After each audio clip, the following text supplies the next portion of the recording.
We're going to move now to immigration. All four of you have said that we should welcome immigrants from other countries to make their homes here in Maine.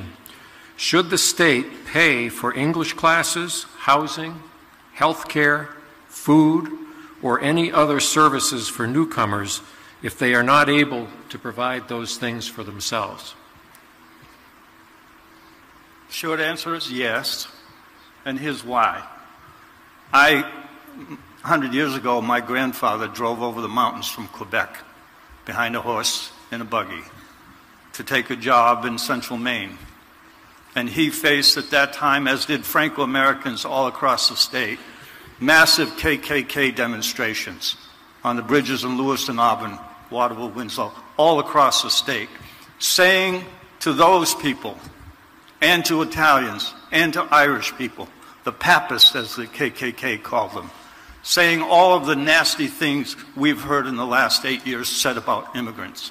It is the wrong message that we've been sending to the country, and it will change on day one if I'm the next governor. We need people. We need not only our young people to come back, we need other young people to come. We need people of all ages who want to join us in building a new prosperity here. And we shouldn't care if they come from another state or another country. We shouldn't care what the color of their hair is, or what their first language is, or who they worship. We should only care that they will join us here and help us build a new prosperity. That will be my policy. Thank you. Shawn? Thank you. Thank you for that impassioned response, Alan. I know our immigrant population is critical. There's no question about it. And our cousins grew up on Munjoy Hill and back in the 70s. And I can tell you when the Irish or the Italians came over here, probably 3 or 4 days after they landed, they were laying block, laying tile, building buildings and construction. What we've done to our immigrant population here borders on inhumane. You cannot suppress the human spirit by preventing someone from going out and gainfully and being employed to provide for themselves and their families. So we get the immigrant here has a visa, we give them a work permit. It shouldn't take a year and a half to do that. And here's the most important thing. Have a career counselor and an interpreter to find out what they were doing back in their home country, whether they're an electrician, whether they're an engineer, whether they're a nurse, so we can continue their life over here instead of stop it dead and expect them to start all over again. I'd just like to follow up, Shawn. Are you saying that the state should or should not pay for services, the ones that were enumerated in the interim? Or we're currently paying for that now, Bill, and I think it's hurting them, it's hurting the taxpayers. We need to provide it just long enough to make sure they're gainfully employed, because that's essentially it's what they want, the American dream. And sitting home, getting assistance, not having a pathway to employment is not doing it. Janet?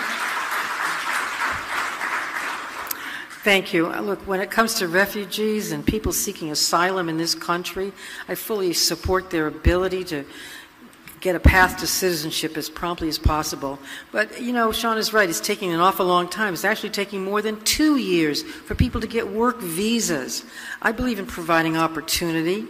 The general assistance funds are being depleted right now by a lot of burdens, a lot of needs on them. Housing is one of them, food and shelter, food in English second language. The two priorities I would have are English language services and make them continuous so that when somebody does get a work visa and does start working, they continue their education too, start paying for their housing, their food and shelter.